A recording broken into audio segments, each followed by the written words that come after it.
জোরে বলুন। বললেন আলহামদুলিল্লাহ। সাহাবারা বলছেন ওয়া মান্না আলাইনা বিকা, ইয়া রাসূলুল্লাহ, হুজুর আল্লাহ আপনাকে আমাদের মধ্যে পাঠিয়ে তার রহমত দিয়েছে সম্পর্কে আলোচনা করছে।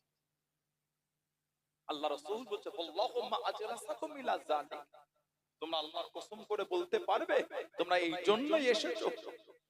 সাহাবারা বলছে আল্লাহুম্মা আজলাসানা ইলা যালিক, ইয়া রাসূলুল্লাহ সাল্লাল্লাহু আলাইহি ওয়াসাল্লাম, হুজুর আমরা আল্লাহর নামে শপথ করেই বলছি হুজুর আমরা এই জন্য এসেছি। এবার নবী পাক বলছেন তোমাদের কসম খাওয়ালাম বলে সন্দেহ করো না, আমি নবী তোমাদের বিশ্বাস করছি। তাহলে আতানি জিবরাইল আলাইহিস সালাম, আমাদের নবী বলে জিবরাইল আলাইহিস সালাম আমার কাছে এসে আখবারানি, আমি নবী আমাকে খবর দিয়ে গেল। কি খবর? তোমরা যে মজলিসটা করছো আল্লাহর হাম, আল্লাহর তারিফ, আর আমি নবীকে আল্লাহ তোমাদের মধ্যে পাঠিয়ে আল্লাহর রহমত দিয়ে আলোচনা করো, তোমাদের মজলিসটাকে নিয়ে আমার আল্লাহ ফেরেশতাদের সামনে ফখর করছেন। জোরে বলুন না সুবহানাল্লাহ। সেই নবীর ভালোবাসা, সেই নবীর মহব্বতের মাহফিল কায়েম করেছে। যে নবীকে আল্লাহ দুনিয়ায় পাঠাবেন, আব্বাজান হযরতে খাজা আব্দুল্লাহ রাদিয়াল্লাহু তাআলা আনহু, আম্মাজান সাইয়্যিদা তাহেরা তাইয়্যিবা হযরতে আমিনা রাদিয়াল্লাহু তাআলা আনহা, নবী পাকের আব্বাজান। এই আব্বা আর আম্মাকে আল্লাহ দুজনকে এক জায়গায় একে জড়ো করে কিতাবের মধ্যে পাওয়া যায়। ও যুবকেরা, ও আমার মুনব্বি বাপ জানালাম, হযরতে আব্দুল্লাহ রাদিয়াল্লাহু তাআলা আনহু যখন মক্কা শরীফের রাস্তা দিয়ে হেঁটে হেঁটে চলে গেলেন, মক্কা শরীফের রাস্তা দিয়ে যখন হেঁটে হেঁটে চলে গেলেন, হযরতে আব্দুল্লাহ রাদিয়াল্লাহু তাআলা আনহু মক্কা শরীফে মহিলারা ঘিরে দাঁড়িয়ে গেলেন। ও হযরত আব্দুল্লাহ, আপনি আমাকে বিয়ে করেন। অপর মহিলা জানিয়ে দিলেন আপনি আমাকে বিয়ে করেন, আপনি আমাকে বিয়ে করেন। হযরতে আব্দুল্লাহ রাদিয়াল্লাহু তাআলা আনহু তাদের কথায় কান দিতেন না। হযরতে আব্দুল্লাহ রাদিয়াল্লাহু তাআলা আনহুর সাথে আল্লাহ নবীর আম্মা জানের বিবাহ হয়ে গেল।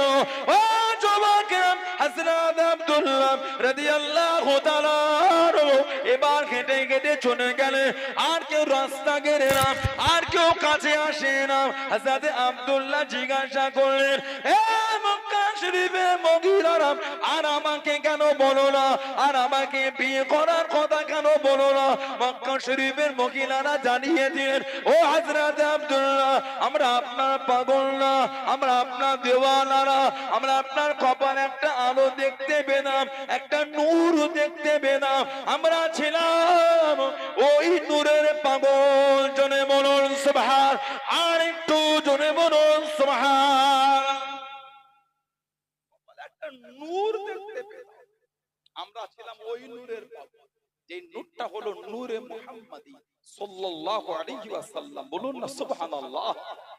নবী পাকের আব্বাজান যখন মক্কা শরীফের রাস্তায় হেঁটে হেঁটে যেতেন, আল্লাহ পাকের হুকুম মেঘগুলি উনাকে ছিমো করত। বলুন সুবহানাল্লাহ। বাসর রাত্রিরে নবী পাকের আব্বাজানের পেশানি থেকে ওই নূর নবীর আম্মার রেহেমের মধ্যে আল্লাহ দিয়ে আমাদের নবী মায়ের রেহেমে ধীরে ধীরে বড় হচ্ছে। বলুন আলহামদুলিল্লাহ।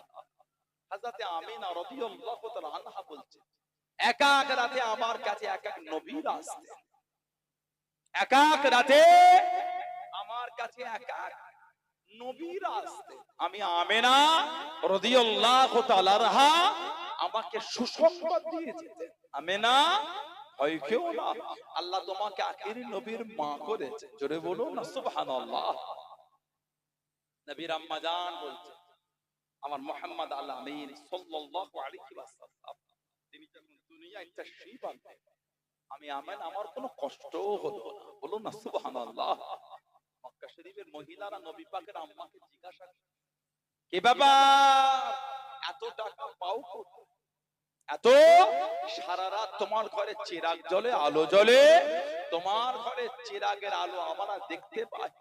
নবী পাকের আম্মা বলেছিলেন, চিরাগ জ্বালাই আমার মুহাম্মদ সাল্লাল্লাহু আলাইহি ওয়াসাল্লামের আলোয় আমার গোটা ঘরটা আলোকিত হয়ে থাকে। জোরে বলুন না সুবহানাল্লাহ। নবী পাক ধীরে ধীরে বড় হচ্ছে। নবী পাকের আম্মার কথা আমাদের নবী বলেছেন।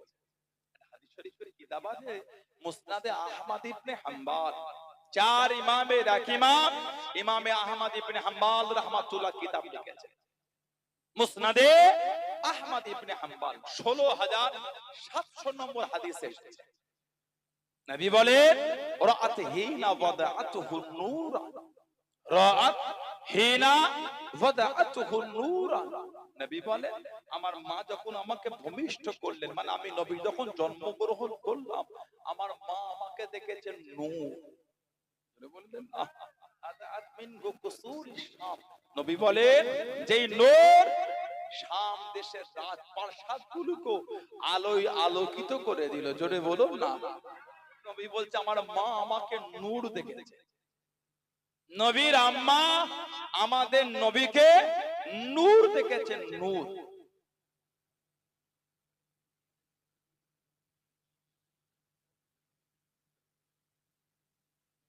ইদানিং আমাদের কিছু কিছু ভাই বলেন নবী পাকের নূর বলা যাবে না কেন ভাই আমার নবীর সম্মানে আপনার কষ্ট হয়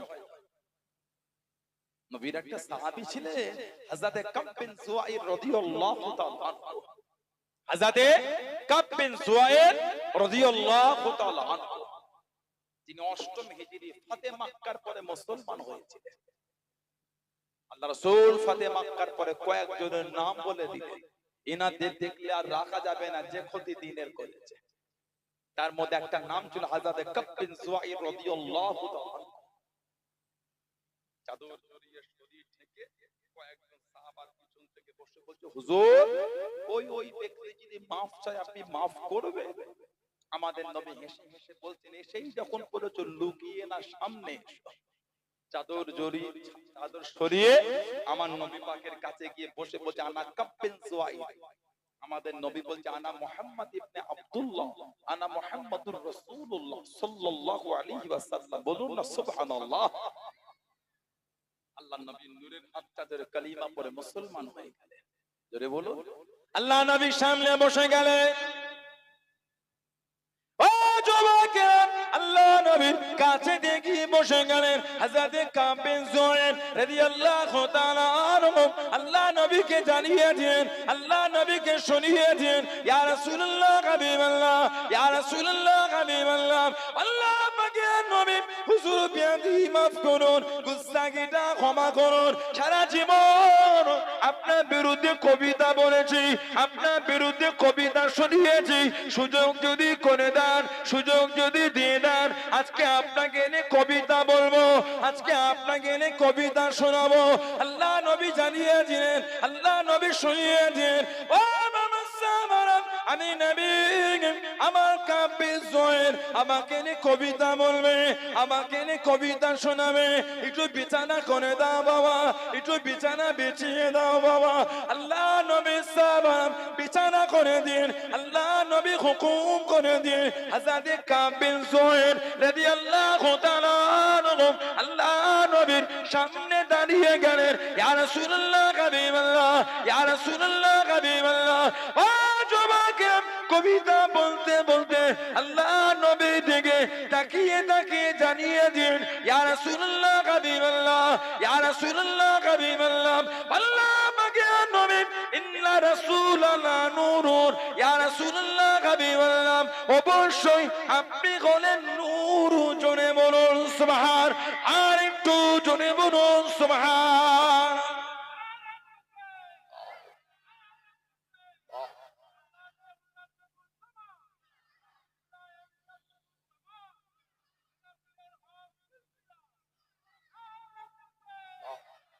আল্লাহ নবীর সামনে দাঁড়িয়ে নবীর দিকে তাকিয়ে বলেন হুজুর ইন্না রাসূলাল্লাহ নূরুন হুজুর অবশ্যই আপনি হচ্ছেন নূর ইস্তাদউ বিহি যাতে কি আলোটা গ্রহণ করা হয় নবী এত খুশি হয়েছেন আল্লাহ নবী নিজের বদন শরীর থেকে চাদরটা খুলে রাসূলুল্লাহ ওনার দিকে ছুঁড়ে দিয়েছিলেন জোরে বলুন না সুবহানাল্লাহ সারা জীবন আল্লাহর রাসূলের চাদর শরীফ নিজের বুকের সঙ্গে জড়িয়ে রেখেছিলেন কি ভালোবাসা আমার নবী সাহাবারা রাসূল ছাড়া কিছু জানতেন না জোরে বলুন সাহাবারা আমাদের নবী ছাড়া কিছু জানতেন না আল্লাহর রাসূলকে এত মানতেন এত ভালোবাসতেন।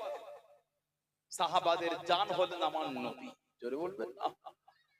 সাহাবারা নবীকে লম্হার জন্য দেখতে না পেলে কাঁদতে কাঁদতে আমার রাসূল দরবারে ছুটতেন। আহা, আল্লাহ রাসূলের সামনে দাঁড়িয়ে খালি কাঁদতেন।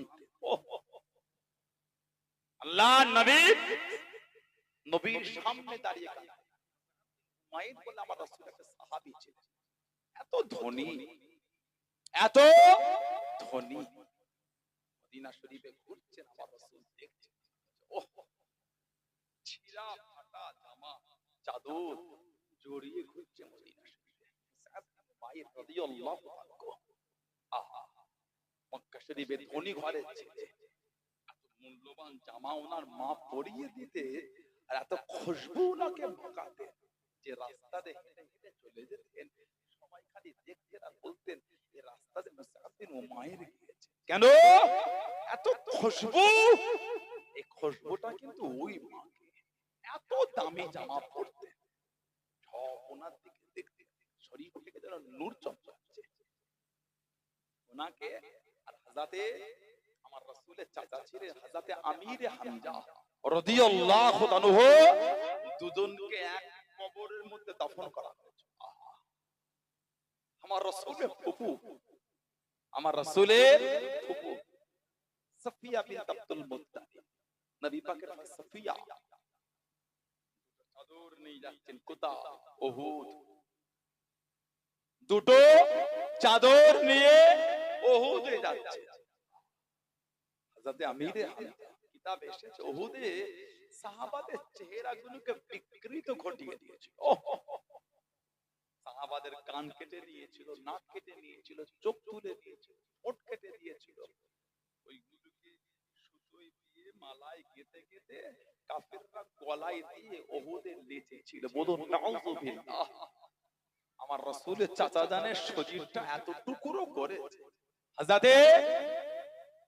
হযরতে আমির হামজা রাদিয়াল্লাহু তাআলা,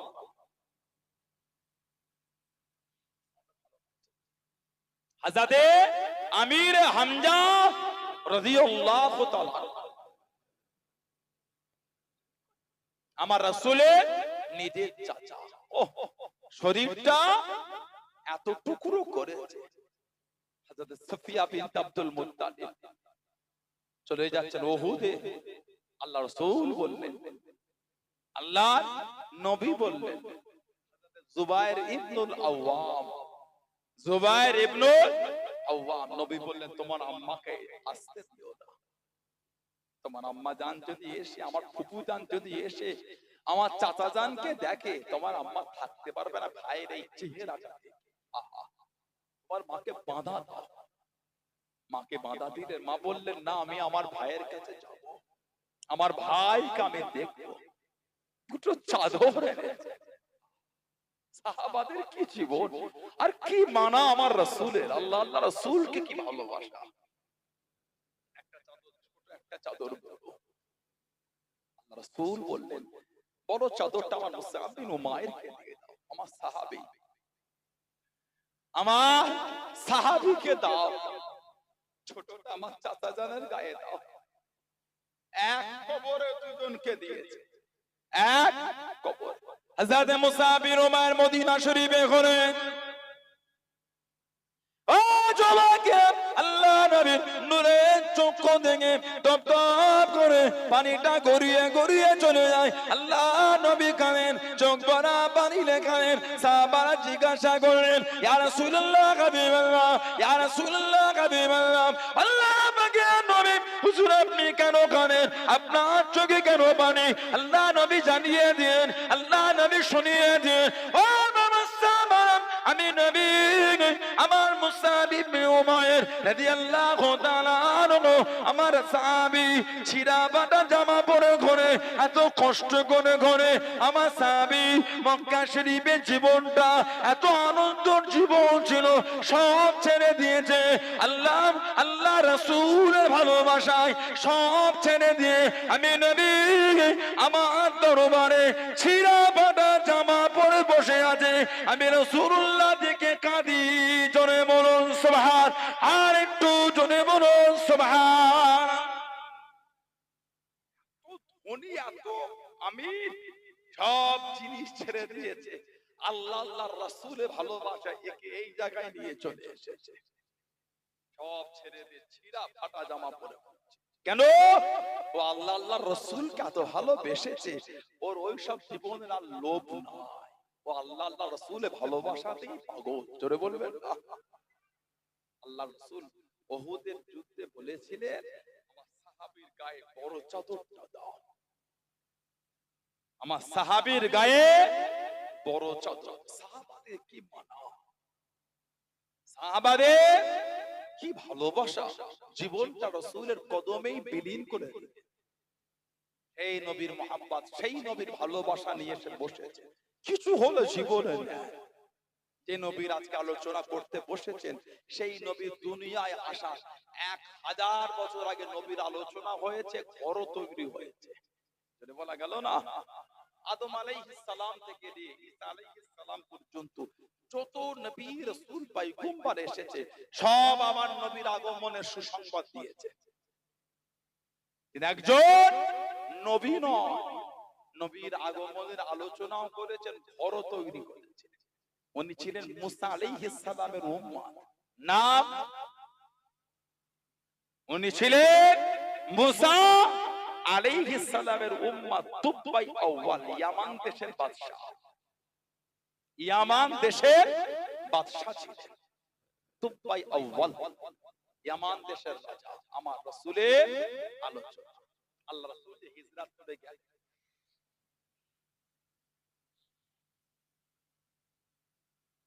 নবী পাক যে হিজরত করে গেলেন মদিনা শরীফ, আল্লাহ রাসূল গিয়ে মদিনা শরীফের বাইরে কিছুদিন ছিলেন।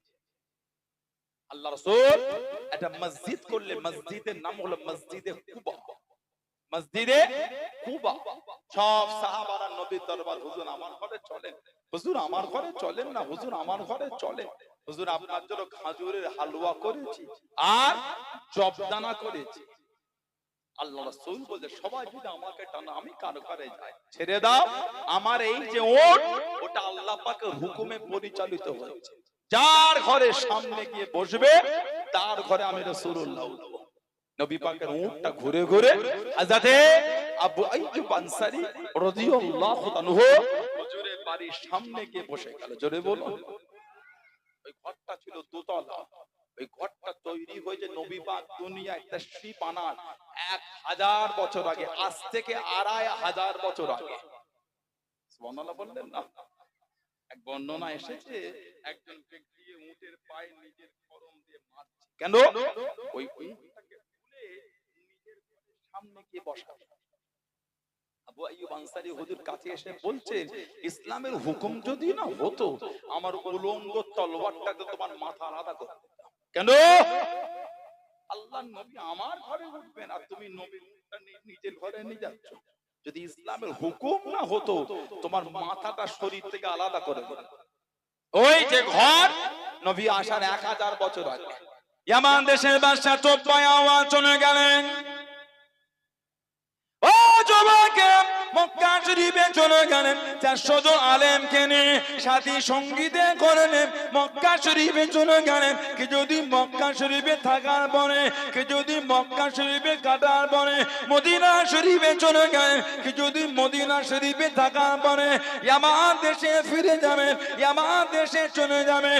ও যুবকে, 400 জন আলেমকে খবর পাঠিয়ে দিন, 400 জন আলেম জানিয়ে দিন, 400 জন আলেম শুনিয়ে দিন, ও তোমরা বাদশা, আমরা ইয়ামান দেশে যাব না, আমরা ইয়ামান দেশে ফিরবো না, আমরা ইয়াসরিবের জমিনে থাকবো, আমরা ইয়াসরিবের জমিনে থাকবো। 400 জন আলেম জানিয়ে দিন, আমরা ইয়াসরিব থেকে যাব না, ইয়ামান দেশে ফিরবো না। ইয়ামান দেশের বাদশা তুবাই আউয়াল 400 জন আলেমকে জিজ্ঞাসা করলেন, কেন ইয়ামান দেশে যাবে না, কেন ইয়ামান দেশে ফিরবে না? ও আমাকে 400 জন আলেম জানিয়ে দেন, ও তুম্বা বাদশাহ, আপনি যদি আমাদের ঘরে জানো মেরে ফেলেন, আমরা ইয়ামান দেশে যাব না, আমরা এই জমিনে থাকবো। কিতাব পড়ে জানতে পেরে গিয়েছি, আসমানি কিতাব পড়ে জানতে পেরে গিয়েছি, আখিরি নবী, শেষ নবী হযরত মুহাম্মদ সাল্লাল্লাহু আলাইহি ওয়াসাল্লাম উনি এই জমিনে আসবেন। সুযোগ যদি হয়ে যায়, আল্লাহ পাক সুযোগ যদি দিয়ে দেয়, উনার কাছে কাজ করে দে, ইমানের কলিমা পড়ে মুসলমান হয়ে যাব। জোরে বলুন সুবহান, আর একটু জোরে বলুন সুবহান।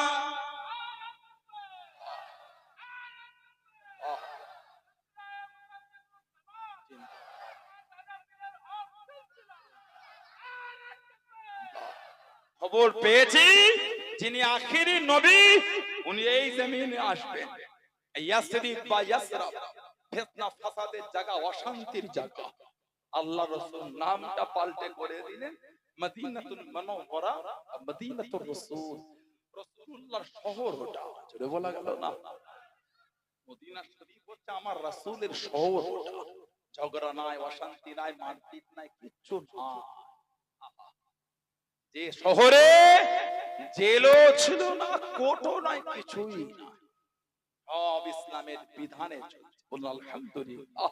সেই শহর মদিনাতুর রাসূল, মদিনাতুল মুনাওয়ারা, আমার রাসূলের শহর। খবর পেয়েছি এই জমিনে আখিরি নবী আসবে। সুযোগ যদি আল্লাহ করে দেন, ওনার হাতটা ধরে ইমানের কালিমা পড়ে মুসলমান জোরে বলো। এই জমিন ছেড়ে আমরা যাব। কতদিন আগে নবী পাক দুনিয়ায় তাশরীফ আনার 1000 বছর আগে হচ্ছে।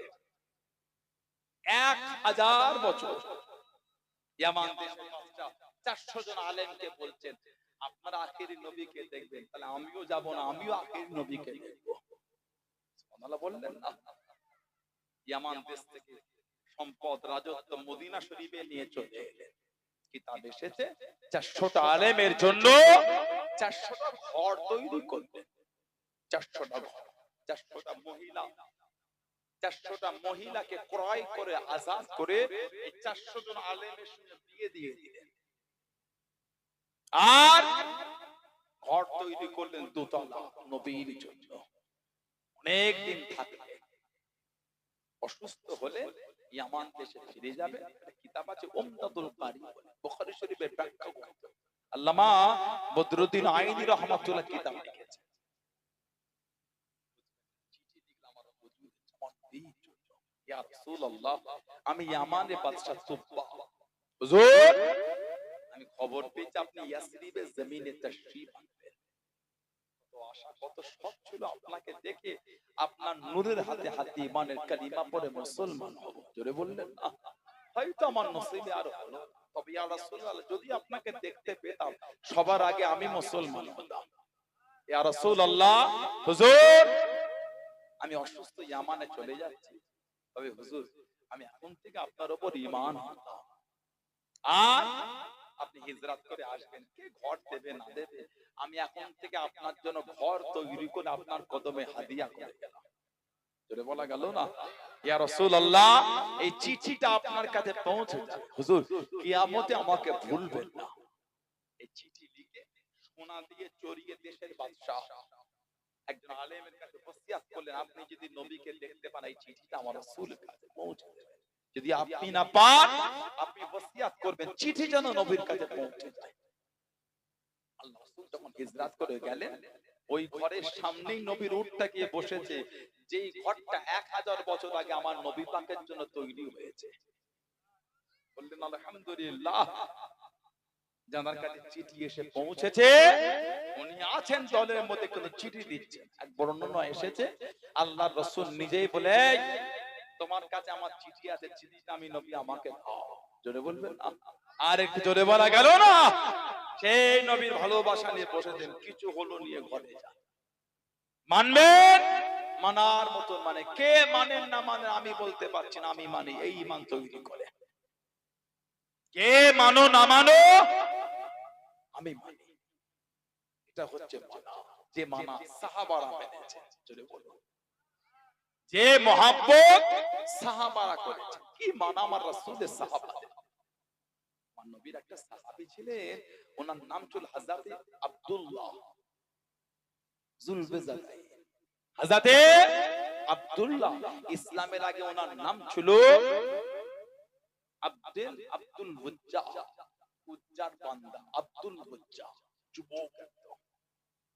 মদিনা শরীফের থেকে মক্কা শরীফে যেতে রাস্তায় একটা পাহাড়ের পদদেশে একটা ছোট্ট পাড়া বস্তি মুজাইন, ওইখানে নিবাস করতেন। যুবক, কানে আওয়াজ এসে গেল ইসলামের দিনের আওয়াজ পেয়ে গেলেন।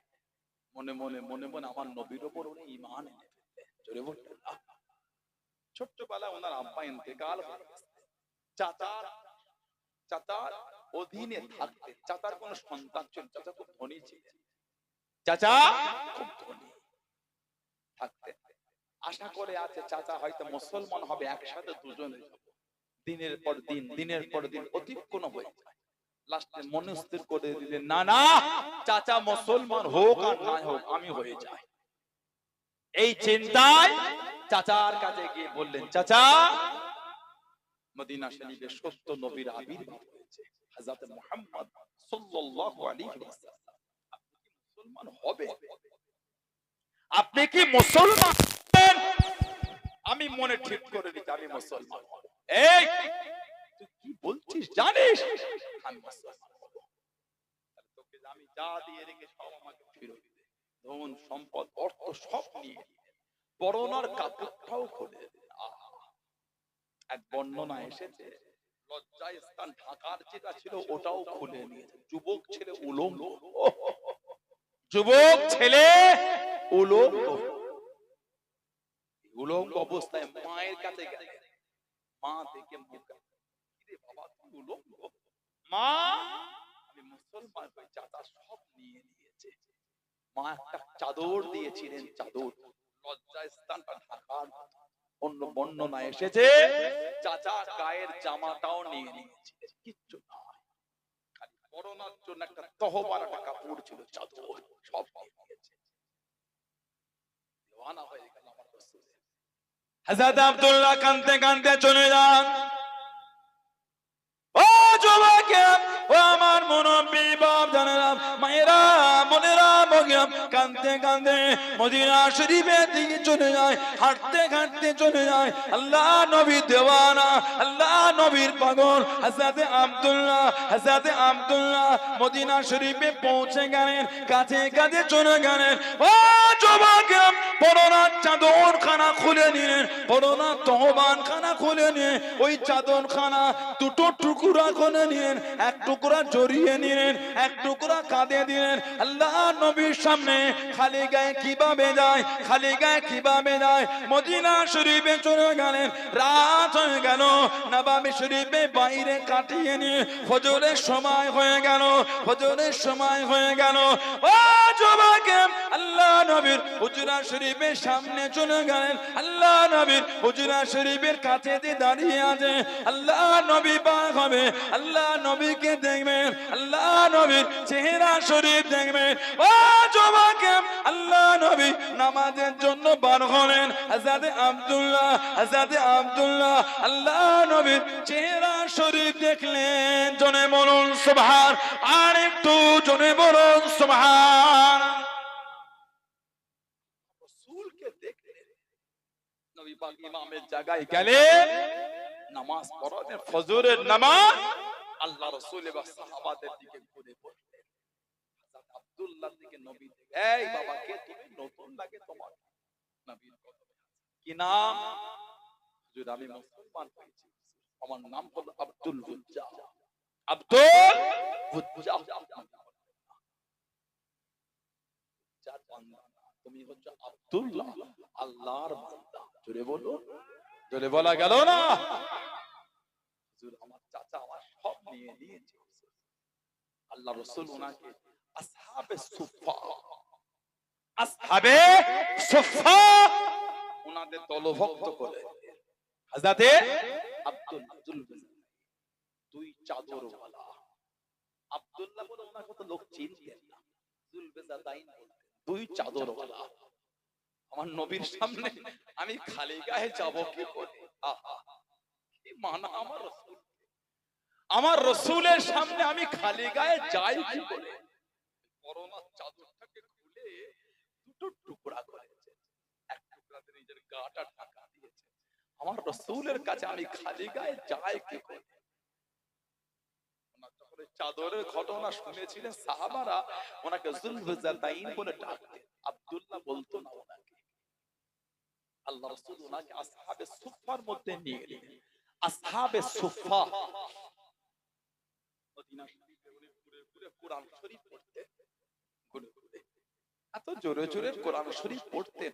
সাহাবারা নবী পাকের দরবারে এসে, হুজুর আমাদের ভাই হযরত আব্দুল্লাহ যুলফুজাতাইন এত জোর কোরআন শরীফ পড়ে হুজুর, নামাজ পড়লো উনি জোরে পড়েন, অন্যজন নামাজ পড়লো উনি জোরে কোরআন শরীফ তেলাওয়াত করেন। আমার নবী ঝরঝর করে কেঁদে ফেললেন। ও আমার সাহাবারা, আমার আব্দুল্লাহকে তোমরা কিছু বলো না। ও আল্লাহ আল্লাহ রাসূলের ভালোবাসায় সব ছেড়ে চলে এসেছে।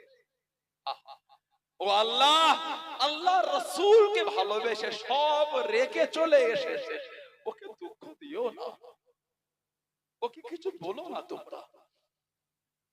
আল্লাহ নবীর কদমে গেলেন, নবী পাকের সামনে গেলেন। আল্লাহ রাসূল তাবুকে যুদ্ধে যাবেন, ইসলামের শেষ যুদ্ধ। নবীর কদমে এসে বলছে, হুজুর আপনি আমার জন্য দোয়া করেন, আমি যেন শহীদ হয়ে যাই। হুজুর আপনি আমার জন্য দোয়া করেন, আমি যেন শহীদ হয়ে যাই। নবী দোয়া করেন, আল্লাহ আমার আব্দুল্লাহর রক্ত আপনি কাফেরদের জন্য হারাম করে দেন। সুবহানাল্লাহ বলেন। নবী পাকের সামনে কাঁদছে, হুজুর কি দোয়া বললাম আর কি দোয়া চাইলেন?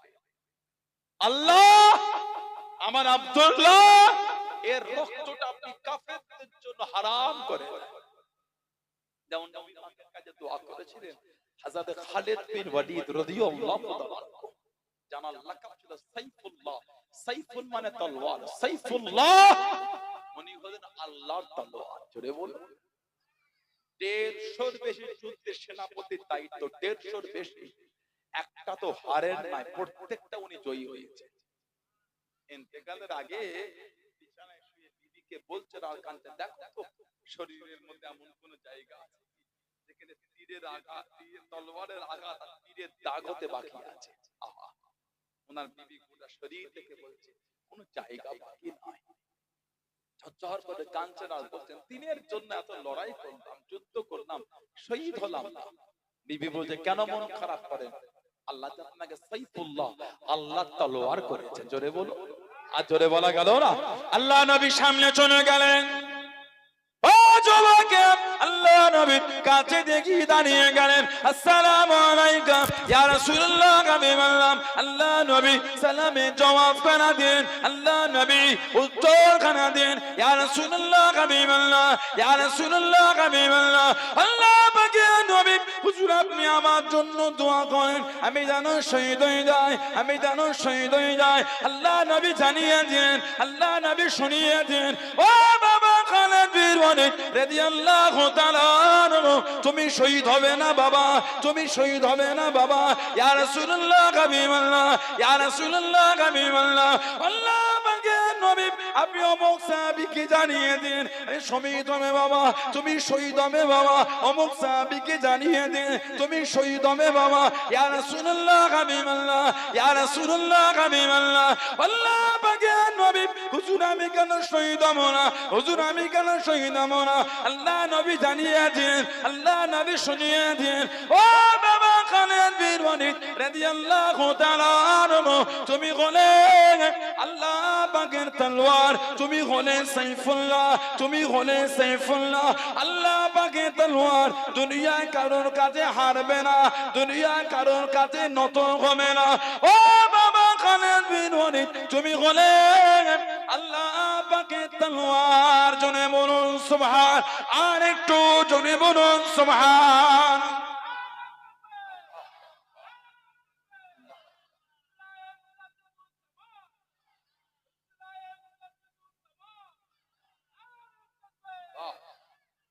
তুমি হলে আল্লাহ তলোয়ার, তুমি হলে সাইফুল্লাহ, তুমি আবার কার কাছে হারবে না? না, আল্লাহ যে তোমাকে আল্লাহর তলোয়ার করেছেন। জোরে বলবেন না।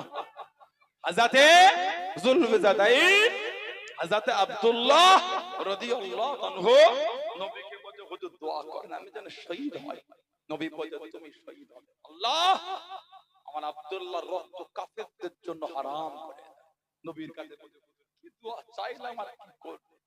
নবী বললেন বাবা কেউ যদি যুদ্ধে নিয়েতে বার হয়, যদি অসুস্থ হয়ে ইন্তেকাল হয়ে যায়, ঘোড়া থেকে পড়েও যদি হয় সে শহীদ বাবা।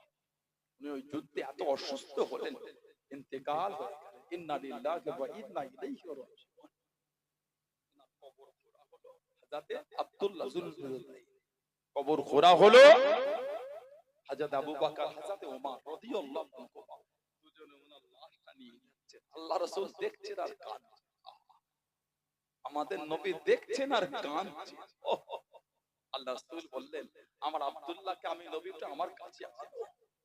আল্লাহ নবী কাছ থেকে দেখলেন, আল্লাহ নবী ওনার কবর নেমে গেলেন। আল্লাহ রাসূল হযরত আব্দুল্লাহর কবরটা দিয়ে আল্লাহ রাসূল তো এখন আল্লাহ আমি আমার আব্দুল্লাহর উপর খুশি, আল্লাহ আপনিও আমার আব্দুল্লাহর উপর খুশি হয়ে যান। জোরে বলুন, জোরে বলা গেল না সুবহানাল্লাহ। সেই সাহাবাদের দিকে দেখেন, নবী মানা কাকে বলে?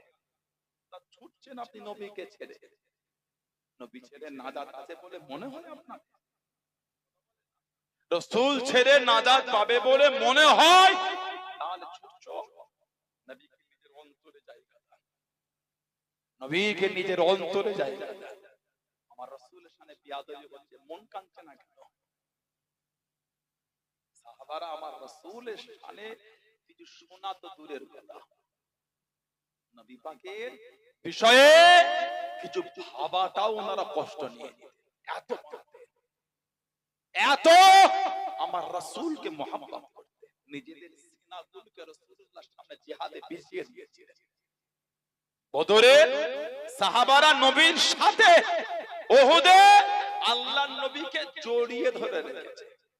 যত তীর আছে সাহাবাদের পিঠে, আমার রাসূলকে লাগতে দিচ্ছে না। জোরে বলো, উহুদের ময়দান সাহাবারা আমার নবীকে গার্ড করে রেখে দিয়েছে। জোরে বলুন না সুবহানাল্লাহ। সেই সাহাবাদের দিকে আল্লাহ আমাদের কবুল করেন, আল্লাহ আমাদের সেই পথের প্রতীক করেন, সেই রাস্তার আরোহী করেন। বলুন আমিন, জোরে বলেন আল্লাহুম্মা আমিন। দরুদ শরীফ আল্লাহুম্মা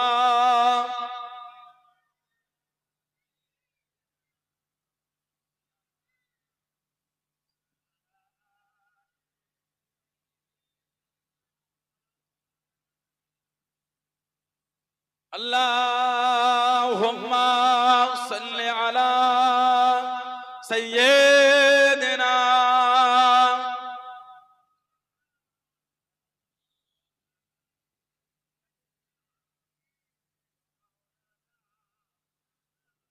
কালিমা লা ইলাহা ইল্লাল্লাহ, লা ইলাহা লা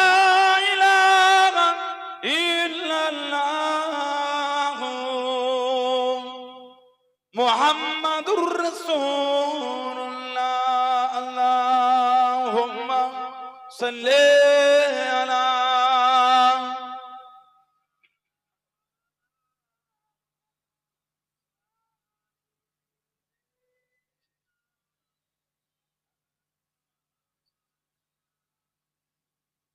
सिदरा से भी आगे कौन गया, सिदरा से भी आगे कौन गया, जिब्रील अमीन से पूछो मेराज़ का दूल्हा कौन बना, मेराज़ का दूल्हा कौन बना, जिब्रील अमीन से पूछो सिदरा से भी आगे कौन गया, जिब्रील अमीन से पूछो। क्या है तौक़ीन शाह उमर, क्या है तौक़ीर शाह उमर, इंसानों से हो पाए न रकम, क्या फर्श ज़मीं क्या अर्श बरी, क्या फर्श ज़मी क्या अर्श बर सब है आका की ज़ेर कदम सब है आका की ज़ेर कदम सुल्तान मदीना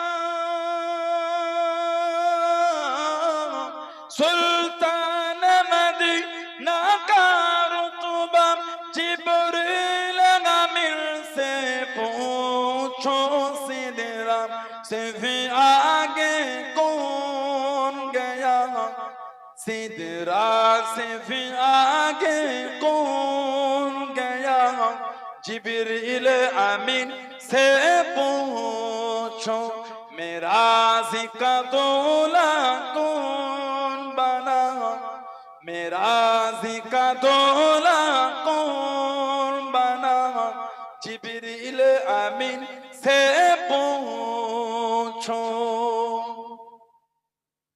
जिब्रील से रब ने फरमाया जिब्रील से रब ने फरमाया जन्नत की सवारी लेकर जा जन्नत की सवारी लेकर जा महबूब से ये जाकर कह दे महबूब से ये जाकर कह दे अब आके करे वो सैर जरा अब आके करे वो सैर जरा फिर कैसे गोई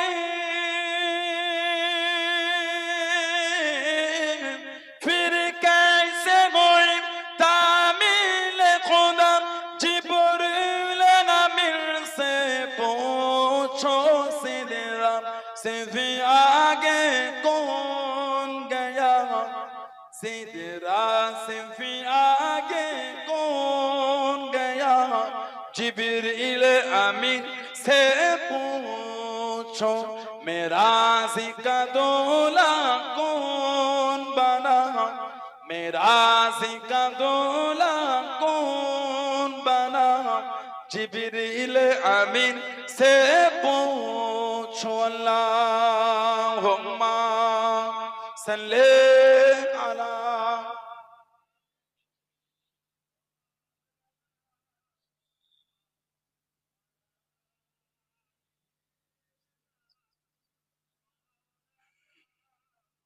আমার ভাইয়েরা বাপজানেরা ছেলেরা যুবকেরা মুরব্বীরা মেয়েরা মহিলারা ভালো হন শরীয়তের মধ্যে আসেন মনটাকে ভালো করে কবরে যাবেন কবরে যাব কিয়ামতে উঠবেন কিয়ামতে উঠব আল্লাহর সামনে কি মুখ আমি আপনি দেখাবো ভয় হয় না ভয় হলো না 16 আনার কবরস্থানে গিয়ে দেখেন সমাজে সব মুরব্বীগুলো কাতারতে কাতারতে শুয়ে আছে ঠিক বলছে না বল বলছে বংশের মুরব্বীরা সব কাতারে কাতারে একদিন আমরাও কিন্তু আমাদের মুরব্বীদের বুকের কাছে শোবো যাবো কিছু কিছু কবরে গিয়ে দেখবেন কিছু কিছু কবরের বাঁশগুলি ভেঙে ভেঙে ঢুকে গেছে আমরা আছি আমরাও একদিন মরব সারা জীবন তো মাইকে লোকের নামই শুনবে বিশেষ ঘোষণা বিশেষ ঘোষণা বিশেষ ঘোষণা অমুকের ছেলে অমুকের ইন্তেকাল হয়ে গেছে অমুক সময় জানাজা শুনেন না আপনারা কি বলে একদিন আমাদের নামে মাইকে হাঁকা হবে সারা জীবন অন্যের নামে শুনেছেন একদিন আমাদের নামে হাঁকা হবে আমাদের কবরে অনেক আমাদের মধ্যে অনেকের কবরের বাঁশ একদিন ভেঙে ঢুকে যাবে যান আমাদের সমাজে মুরব্বীদের কবরে যেগুলো বাঁশ ভেঙে ঢুকে গেছে গিয়ে দেখে আসেন কবরের নিচেই পানি জমে আছে যেদিন আমাদের কবরের বাঁশ ভেঙে যাবে পানি হলে সেদিন আমাদের কবরও পানি জমবে ভয় হয় না ভয় ভয় এলো না ভয় সারা জীবন তো লোকের লাশ সাদা কাফন দিয়ে জড়িয়ে কবরে নামিয়েছে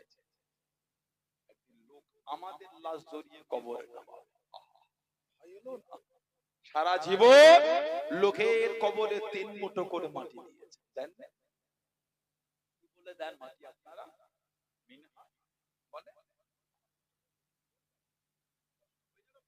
মা ভাবার মতনই না, সারাদিন পানি, পানিটা খুব জোরে, আবার আজকে পানিটা খুব জোরে হয়েছে, আল্লাহর হুকুম খুবই জোরে।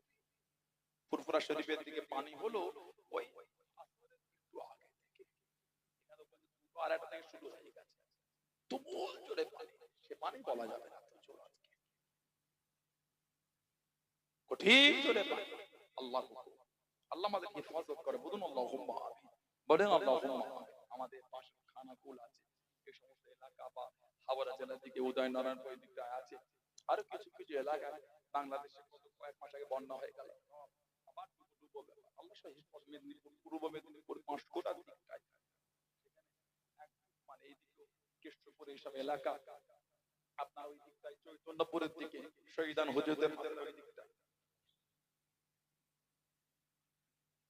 পানির কথা বলা যাবে, আল্লাহ পাক হেফাজত করে, বলুন আল্লাহুম্মা আমিন, বলেন আল্লাহুম্মা আমিন। কবরে কি বলে মাটি দেন আপনারা? মিনহা খালাকনাকুম ওয়া ফিহা নুঈদুকুম ওয়া মিনহা নুখরিজুকুম তারাতান উখরা। ইদানিং কিছু কিছু ছেলে দু চারটা করে ফোনে ভিডিও দেখে হুজুর হয়েছে, এই ছেলেগুলো মোর মাথা এখানে সেখানে বলে বলে বেলায়, এগুলি বলে মাটি দিবার দলিল নয়। কেন ভাই, কেন ঝগড়া লাগাচ্ছে, কেন অশান্তি করেন আপনি? এমনি তো কত ভাগ, এমনি তো কত ভাগ, আবার ঝগড়া লাগাবেন আপনি? এমনি তো কত দলে বিভক্ত হয়ে গেল, লা হাওলা ওয়ালা কুওয়াতা ইল্লা বিল্লাহ। এমনি তো কাফেরদের কত আড্ডা বেড়েছে, নবীর দুশমনরা কিভাবে আমাদের বিরোধী করছে, লা হাওলা ওয়ালা কুওয়াতা ইল্লা বিল্লাহ। আল্লাহ জালেমদের হাত থেকে আমাদের হেফাজত করে, বলুন আমিন, জোরে বলা বলা। ইয়াতি নারসিয়ানা, ওই কাফেরটা, এমনিতে কাফের গুলোর কত জুলুম চলছে, আমার নবী কেলে কত গুস্তাকি করছে, তারপর আপনিও জ্বালাবেন? আপনার যদি মনে হয় বিসমিল্লাহ বলে মাটি দেবেন, আলহামদুলিল্লাহ, তাই দেন, আপনি তাই দেন। কেন বলছেন সূরা তাহা 55 নম্বর আয়াত বলে মাটি দেবার দলিল নাই? কেন বলছেন ভাই, কেন ঝগড়া হচ্ছে? পারলে 5 জনকে এক জায়গায় জড়ো করতে শেখেন, 3 জনকে ভাগ করে দেন, আর ভালো লাগে না এগুলো। ঠিক বললাম না ভুল বললাম? এগুলো ভালো লাগে না, কেন ঝগড়া করেন ভাই? আপনি বিসমিল্লাহ বলে দেবেন, আপনি খুশি, আলহামদুলিল্লাহ, তাই দেন, আপনি তাই দেন। আমরা বিসমিল্লাহর সাথে আমরা এটাও করি, কেন ঝগড়া লাগাচ্ছেন, কেন অশান্তি করছেন? একটা কিতাব আছে মুসনাদে আহমদ ইবনে হাম্বল, চার ইমামের এক ইমাম, ইমামে আহমদ ইবনে হাম্বল হুজুর লিখেছে, 10 লক্ষ খালি হাদিসের হাফেজ উনি। জোরে বলা গেল না? কিতাব মুস্তাদরাক হাকিম, কিতাব সুনানুল কুবরা লিল বাইহাকি, তৎসহ বিভিন্ন কিতাব এসেছে। আন আবি উমামা রাদিয়াল্লাহু আনহু قال لما أضيت أم كلثوم ابنة رسول الله صلى الله عليه وسلم في القبر, নবী পাকের মেয়ে হযরত উম্মে কুলসুম রাদিয়াল্লাহু তাআলা আনহা, তাকে যখন কবরে রাখা হলো, কেন? দাফনের জন্য। রাসূলুল্লাহ সাল্লাল্লাহু আলাইহি ওয়াসাল্লাম, আমাদের নবী বলেছিলেন কি, মিনহা খালাকনাকুম ওয়া ফিহা নুঈদুকুম ওয়া মিনহা নুখরিজুকুম তারাতান উখরা। এটা আমাদের নবী বলে নবীর মেয়ের কবরে মাটি দিয়েছে, জোরে বলো। আরেকটা রিওয়ায়াত আল্লামা হাফিজ ইবনে কাসির রাহমাতুল্লাহ তার তাফসীরের কিতাবে কোরআন শরীফ সূরা তাহা 55 নম্বর আয়াতের তাফসীর করতে গিয়ে তিনি একটা হাদিস শরীফ নকল করেছেন। অফিল হাদিসিল্লাযী ফিস সুনান, সুনানের কিতাবে যিকির হয়েছে, আন্না রাসূলুল্লাহ সাল্লাল্লাহু আলাইহি ওয়াসাল্লাম হাদারা জানাজা, নবী পাক একটা জানাজায় হাজির হলেন। ফালাম্মা দুফিনাল মাইয়িত, ফালাম্মা মানে যখন দুফিনাল মাইয়িত, যখন মাইয়িতকে দাফন করা হচ্ছে, আখাযা কাবসাতান মিনাত তুরাব, আমাদের নবী এক মুঠো মাটি দিলেন, ফাআলকাহা ফিল কবর, নবী পাক ওই মাটিটা কবরের মধ্যে দিলেন। হুম্মা হুম্মা সে দিয়ে হুম্মা, অতঃপর ক্বালা, আমাদের নবী বললেন, মিনহা খালাকনাকুম, হুম্মা অতঃপর আখাযা, নবী আরাক মুঠো দিলেন, ওয়া ক্বালা, নবী পাক আবার বললেন কি, অফিহা নুঈদুকুম, হুম্মা অতঃপর আখাযা উখরা, নবী পাক আবার আরাক মুঠো নিলেন, ওয়া ক্বালা, আমাদের নবী আবার বললেন, ওয়া মিনহা নুখরিজুকুম তারাতান উখরা। আমাদের নবী 3 পাটে এই আয়াত শরীফ পড়ে 3 মুঠো মাটি কবরে দিয়েছিলেন। জোরে বলো। কেন ঝগড়া করছে? কেন অশান্তি? ভালো লাগে না? আপনি শুধু বিসমিল্লাহ বলে দেবেন, আলহামদুলিল্লাহ, তাই দেন, তাই দেন। কেন সমাজে বলে বলে বেড়াচ্ছেন? ওটা বলার দলিল নাই। এগুলো তো উচিত না। 3টে মোবাইলে ভিডিও দেখে শিখে ফেলেন কোনটা আছে আর কোনটা নাই। এগুলো করবে খবরদার। যাত্রার ভিডিও থেকে অমল করেন না আপনারা। নীতিতে মজবুত হতে শিখেন। মানবেন মজবুতির সাথে মানবেন। কে মানলো আমার, কে না মানলো কি আমি মানি। এই ঈমান, এই ভালোবাসা, এই মহাব্বত তৈরি করে। কথা ঠিক বললাম না ভুল বললাম?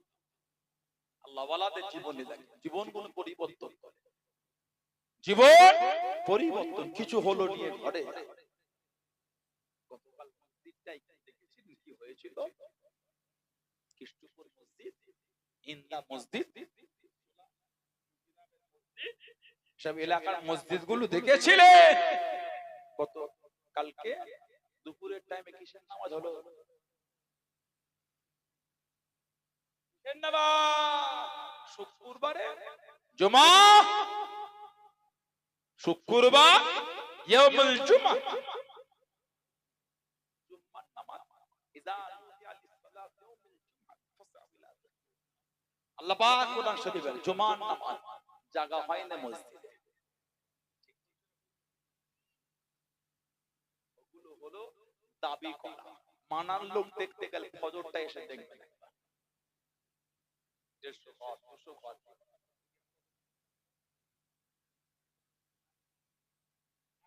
গ্রামের মসজিদ 80 ঘর।